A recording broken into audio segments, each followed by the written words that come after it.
Hi, this is Jim, And Ralph. and we welcome you to Psychology Takeaway, the podcast where we look at new things in psychology or old things that might be relevant today and try to make them relevant to you. And to us. So, Jim, how are you doing today? I'm fine, Ralph. How are you? I'm good. Although I have to admit that I was lying awake last night because of our topic today. And I was debating in my mind how we could put a positive spin on evil. And I eventually decided we couldn't. I think that's true. Yeah, the topic is evil. Last week we were talking about self-sabotage, and then we kind of ran into this topic of evil.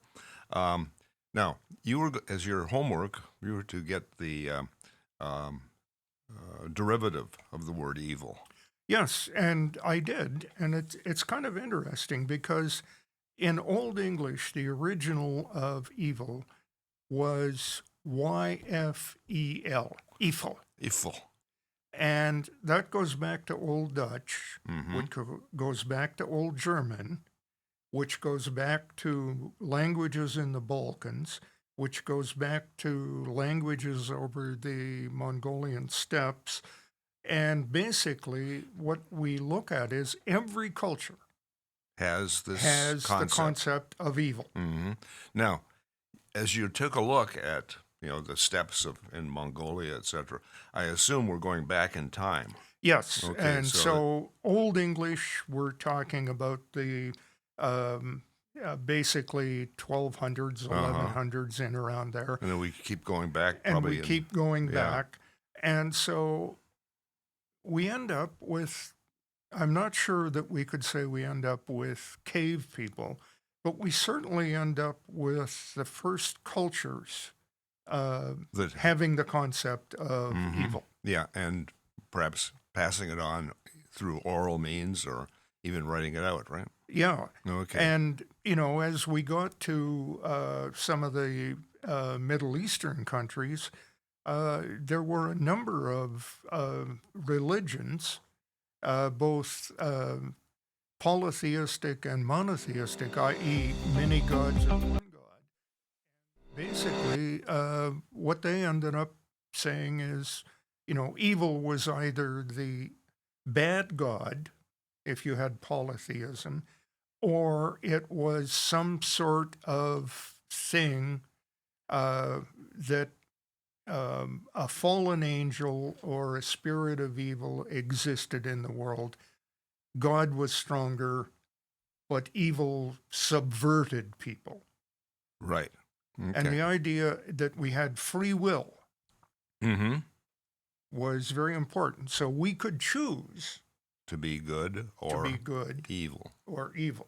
Yeah. So we've had a couple of examples that have been all over the popular press in the last week. We've had the example of the Ukrainian refugee, very pretty girl, being killed, and the example just the other day of a speaker who came and spoke on campuses about the conservative viewpoint who was assassinated. Yeah, that's the killing of Charlie Kirk, right? Yeah. Yeah. Now, if you think about evil, some of the people who have written about it include Stanley Milgram and Philip Zimbardo, and his book was called The Lucifer Effect. And you remember who Lucifer was? Lucifer is the chief fallen angel. Right. So, and usually in today's world we think of Satan, but Lucifer was the name of the angel who fell. Yeah. And he fell for rebelling against God. Okay, right. So evil then is basic rebellion against something, right? Right. Rebellion against the good, for example. Yeah. Now, how would anybody defend their rebellion against the good? Well, one of the ways that you can defend it is to say, my view of the world is correct, my view is the good. is the good. Mm-hmm. And And so your view is my view is the bad. So I have the right, if you won't shut up from articulating your bad view, Uh-huh. I have the right to wipe you off the face of the earth. That's weird, Ralph. I know. Okay. And I think that is the classic definition of evil, because I think if we believe in a true republic, a democratic republic, what we have to be able to say is a viewpoint which is not my own. I have the right to listen to or not listen to.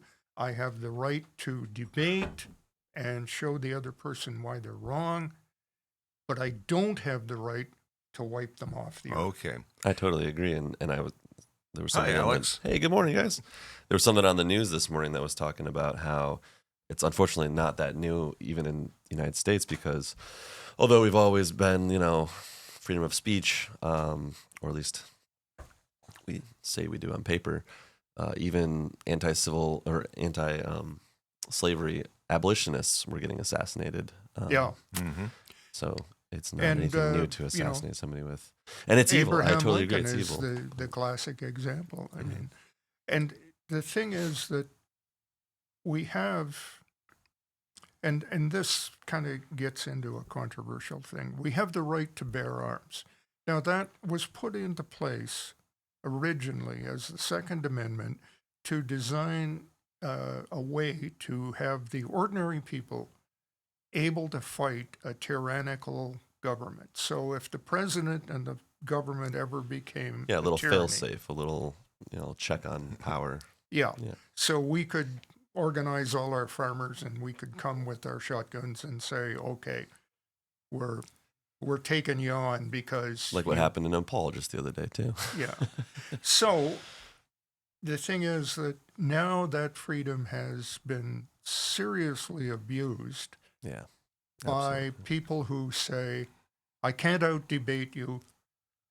What Exactly. you're saying is appealing to a large number of people, so I'm going to shut you up. People who have Mhm. run out of words are the ones that usually throw punches first. Yeah. Yeah. So, evil is aggressive. It's violent. It's malicious, right? Right. Okay. It's everything that isn't good. Right. Okay. Now, I must welcome you, Alex. Oh, today, Alex has let Ralph and I pretty much run our own show here. So Yeah. a little bit ago, You're doing a good job so far. well, a little bit ago, you saw the logo coming up. Just sort of when it shouldn't have been. I was trying to get a different view of the. I was reading about Eiffel or evil in Old English, and then I looked up and I was like, what's going on? What's going on? Okay, so it's not Alex, it's me. No. So you. But I saw you point to the right button. You knew. You were like, wait a second, I'm supposed to hit that other. Yeah. Yep. A lot of buttons over here. A lot of buttons. So, as you were talking, there was something that registered with me, Ralph, but it went over my head. No. But with evil, we've got, some people sort of glorify evil. Yeah. Remember Evel Knievel? Yes. Sure. And that was a word that was unfortunate in a way.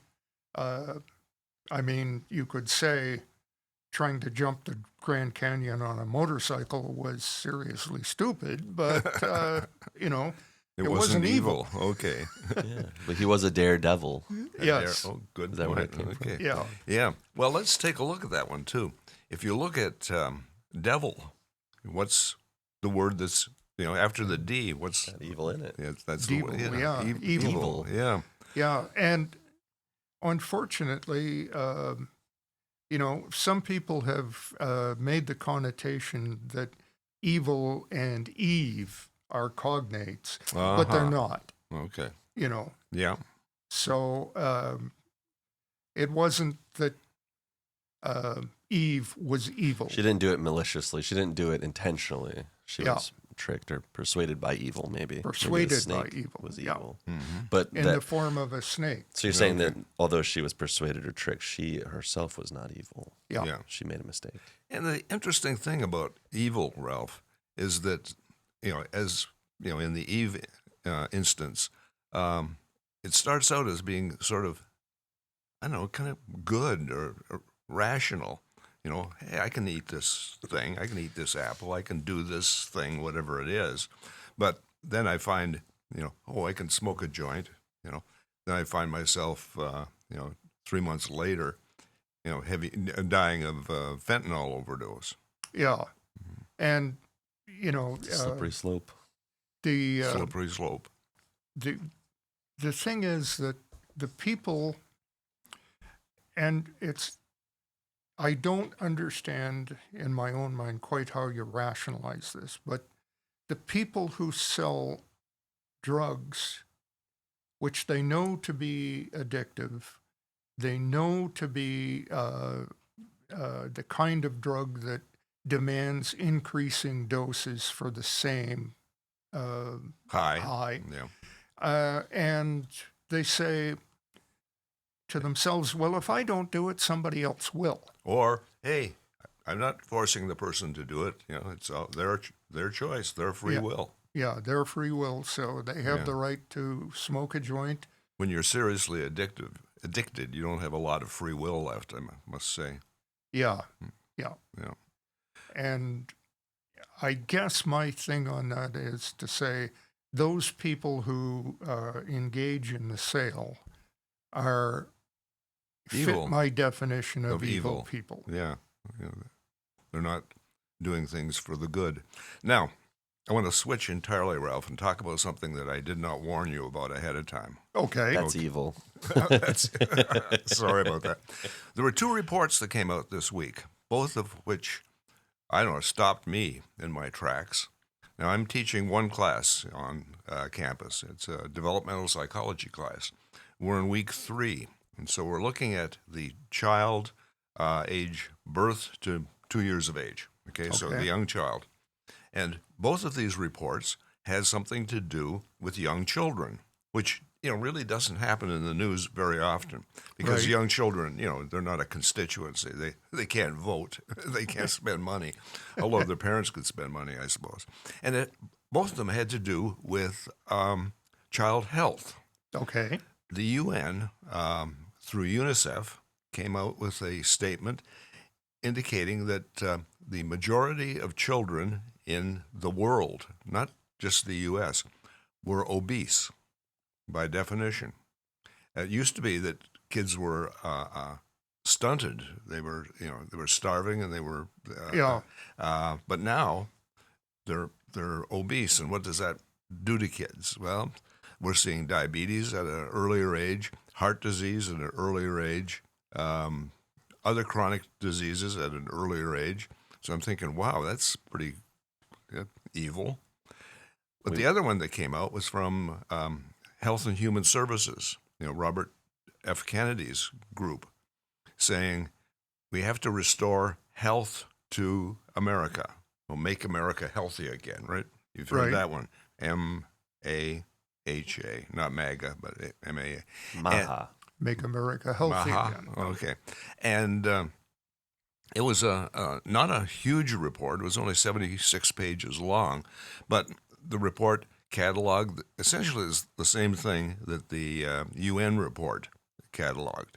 That is, we're getting kids who are increasingly unhealthy because of what they eat. And so I was thinking about that. There was a study done I think it was done in Canada because it was reported at the Canadian Medical Association conference by a woman named Clara Davis, who was a pediatrician. And she had a sample of kids, 15 children, who she observed over a 4-year period and permitted them to eat anything they wanted. It was called the cafeteria feeding experiment. And so the kids over a period of time would end up finding healthy foods to eat. And and they'd have a balanced diet. But nowadays, you look out there and it's hard to find healthy food. Yeah. It's... And the other part of that problem is it's hard to find healthy food which is affordable. That's the other part of it. Yep. Yeah. It's expensive to eat healthy. But the consequence, if it's diabetes or heart disease, is that you end up with a medical condition that is going to be expensive, right? Yeah. Yeah. So one of the things I think we could look at is the ultra-processed foods. Yes. Now, RFK has said we have to eliminate those from being sold in the U.S. Uh-huh. So what do we have left? Are we going to be able to do that? That's there was a prof from I think it was University of North Carolina who was on NPR after the report was released, who was very pessimistic. He was.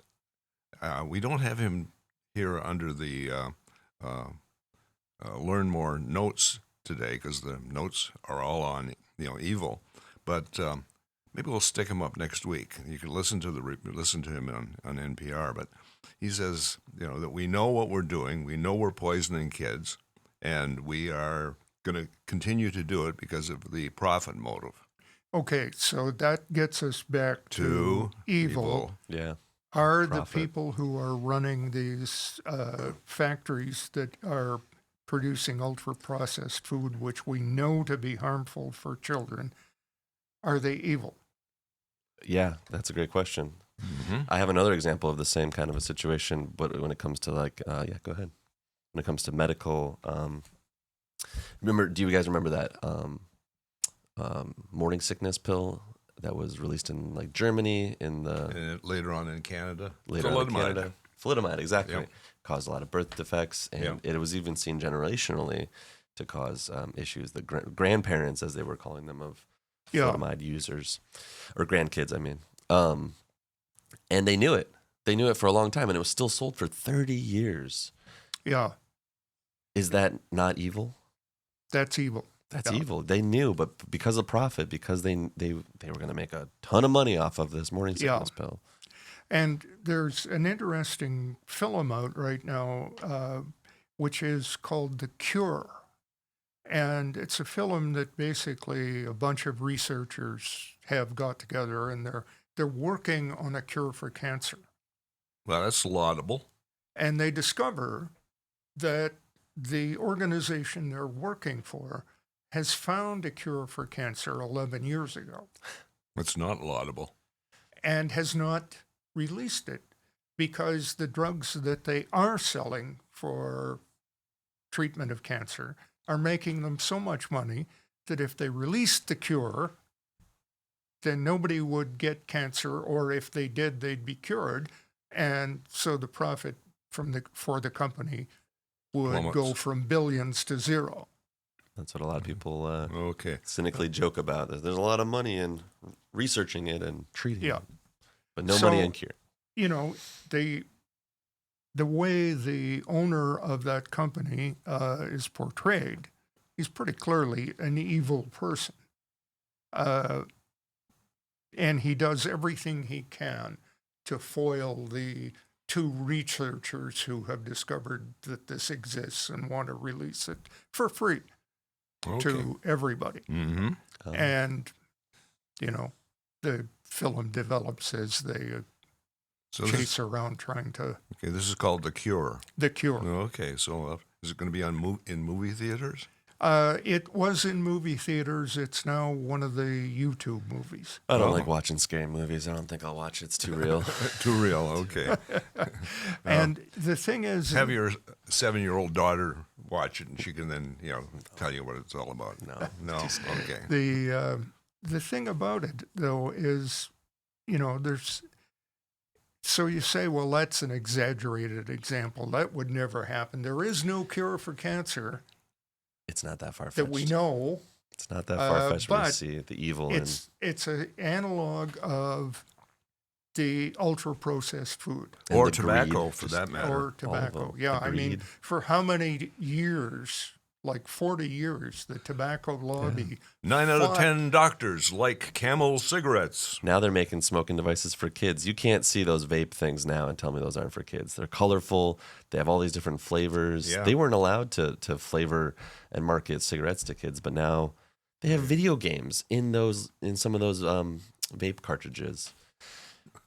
Yeah, Wow. those are cigarettes for kids, man. Yeah, and See, that's an area that Ralph and I have little experience with. They have little screens that pop up. Some of them literally play games. You can literally... it's No ridiculous. kidding. And- So that's my even more evil than Skippity Toilet, right? Right? yeah, my take on that is that's evil.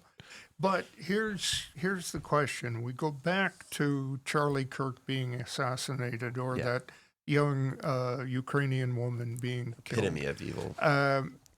And we say to ourselves, why does that happen? Well, one of the things is if we live in a society where everybody knows that those with money can do evil things You know, the And not Jeffrey be- Epsteins of the world. And get away with it. and get away with it. For a very long time, at least. I mean, maybe he eventually Uh, saw his demise. So they say, well, Yeah, and if they do it. I'm So the- taking out one guy whose viewpoint on the world I hate. The leaders are not leading by example very well. Yeah. And then they're blaming the mental peasants health for industry. fighting. Why are the peasants fighting amongst themselves? Well, you're not setting a very good example, Mm-hmm. leaders and rulers. You're killing us a much slower way with these processed foods. Yeah. Well, you're raking in billions. Is it really that different? Is the bullet just moving a lot slower from processed foods into our... Yeah. Yeah. So one of the things that was interesting to me is I was looking at the world's richest man. hmm Who is now? Well, it used to be Elon Musk. Well, it used to be back in the day some oil Yeah. sheik, Yeah. over in the Middle East, but not now. So it Not was now. then Musk.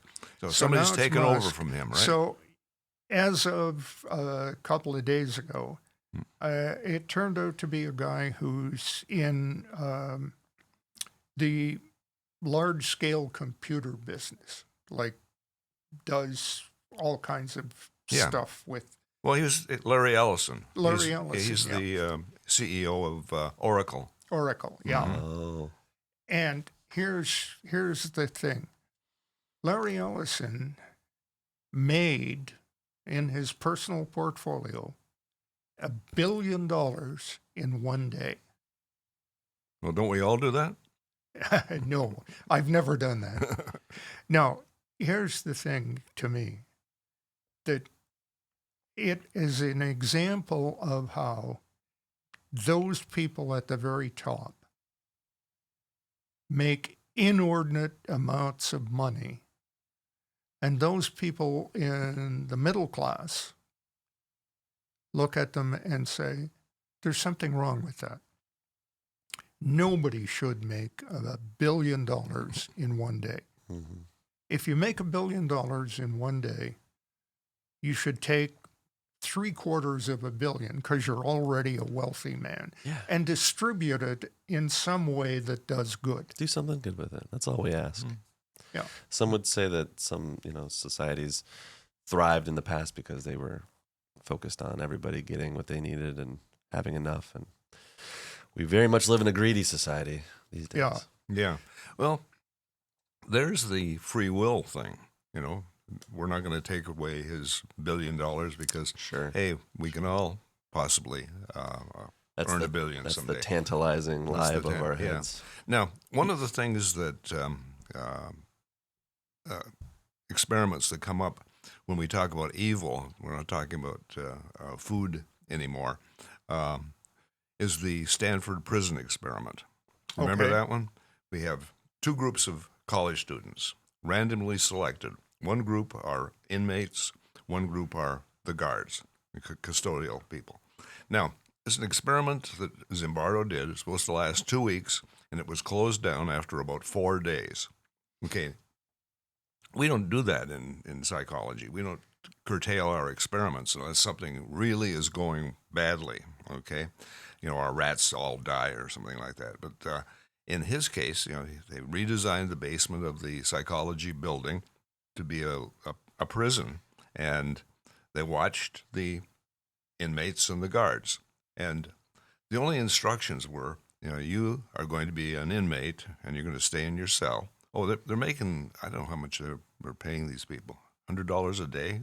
It was a big chunk of money back in the 60s and 70s. And the guards were told, you're to keep good order in the institution.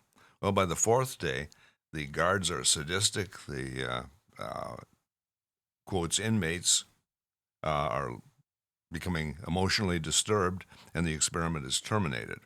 Okay, now we can say, well, that's what happens when you lock people up.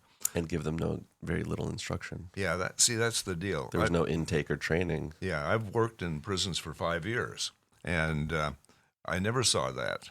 And the effect that we saw at Stanford, and the reason for that, I think, is that the people, they were trained, and essentially the training, although we never coddled the inmates, was to treat the inmate with respect,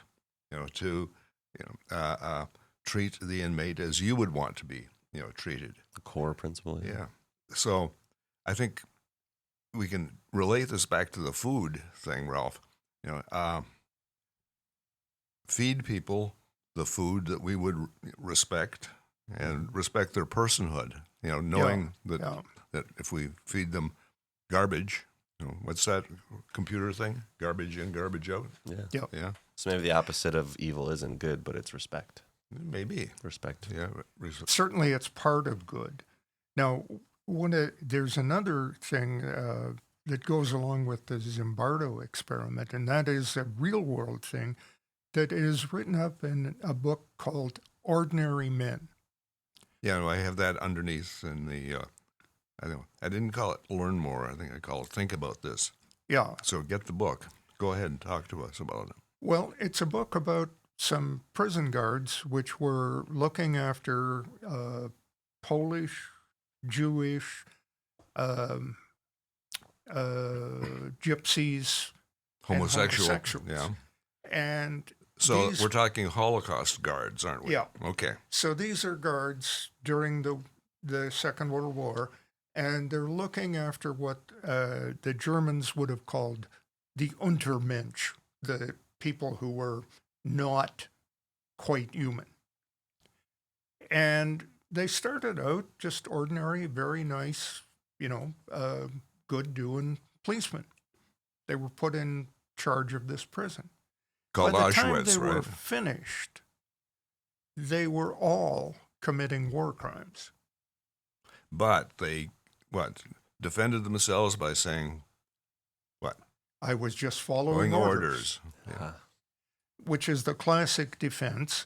And the other thing is, they also said, and this was not quite so widely circulated, they also said these people weren't human. So, if you look at another group identified by, somebody who's blue or green, and you say the people who are blue and green are a different group, and they're not. Once you other somebody, that's why I don't love these. Yeah. Our listeners should go divisions. back to the archives of our program, Psychology Takeaway, and listen to the one we did on implicit bias. Remember that one, Ralph? I remember that well, yeah. We talked about this, how we other people, making them not like us. A classic reference of that goes back to a Star Trek program. Star Trek did a program in which they had people on a planet who were divided down the center, black on one side, white on the other. That sounds pretty weird. It sounds pretty weird, but that's what the people were like. But they fell into the possibility of an international war on their planet, a nuclear war that was going to wipe them off the planet, Okay. because some people were white on the right, some people were white on the left. Yep. The rights against the lefts. The lefts who were white on the left side were saying the people on the other side and it just points out how stupid that is. It is. That, people of different colors Uh-huh. are still people. Hey, Dr. Seuss did that also with the Sneetches on beaches. Remember, Yeah. there were some Sneetches that had stars upon theirs, and they were the great Sneetches. And if you didn't have a star, you were an inferior Sneetch. And they had conflict, and I think at the end it said, you can't teach a Sneetch or something like that. But I think you probably can help people to learn that the other, has some merit. We Yeah. saw that with, I think it was Sharif's experiment called the something cave experiment. Robbers Cave? Yeah. Remember that one? Yeah, where we had two groups of kids who ended up kind of in warfare against each other, but when they had to cooperate to solve one problem that affected them both, they were able to do that. And maybe that's where we'll come together on this food thing, Ralph. Getting back Yeah. to that. If we have to learn how to cooperate to get healthy food to our kids, then maybe we can do that. And the other thing, Jim, about that is, healthy food to our kids, healthy food to our minds. Uh-huh. And when I look at it, I think, okay, how do we do that? Well, maybe what we have to be able to say is the other side, the pro or anti-abortionist, the person who believes in socialism as opposed to the person who believes in capitalism.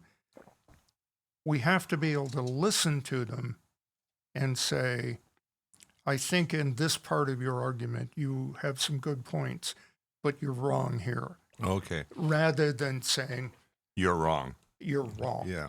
I think, I guess it was Voltaire that said it. I disagree with what you're saying, but I'll defend to the death your right to say it. Right Yeah. on. Mm-hmm. Right on. How are we doing with time? 32 minutes. 33. Oh, okay. We've got a long show here today.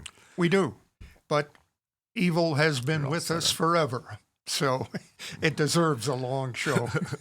Next week, we'll have a psychologist joining us talking about how to get into careers in psychology. And one of the things, Jim, you've said is there's a lot more careers with a psych degree than most people realize. Right. Okay, until next week, this is Jim And Ralph, saying keep your stick on the ice because we're all in this together.